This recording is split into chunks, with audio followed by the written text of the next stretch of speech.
চট্টগ্রাম নগরীর জলাবদ্ধতা নিরসনে নালা নর্দমায় ময়লা না ফেলতে নগরবাসীর প্রতি আহ্বান জানিয়েছেন চট্টগ্রাম সিটি কর্পোরেশনের মেয়র ডাক্তার শাহাদাত হোসেন। সকালে নগরীর চকবাজার কাপাসগুলা এলাকায় নালা খাল পরিদর্শন শেষে এই আহ্বান জানান তিনি। বান্ডেল থাকলে প্রতি সেনমানিতে টাকা বাঁচবে। বিকাশ সেনমানি বান্ডেল কিনে জিতুন প্রতি লেনদেনে। এ সময় মেয়র কাপাসগুলা মকবুল হোসেন লেইন ও সিরাজউদ্দৌলা রোডের বিভিন্ন নালা ঘুরে দেখেন এবং প্রয়োজনীয় নির্দেশনা দেন। নগরীর জলাবদ্ধতা নিরসনে নানা প্রকল্প চলমান রয়েছে বলেও জানান মেয়র। এখনও হিজ রাখাল সহ কিছু জায়গায় ময়লা জমে আছে, দ্রুত সেসব ময়লা অপসারণে কাজ চলছে বলেও জানান তিনি।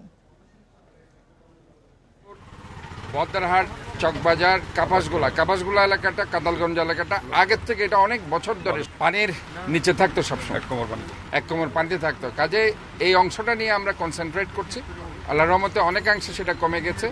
এখন যেটা আছে সেটা আমরা এই যে কারণগুলো সর্ট আউট করে আমরা সেটা করছি।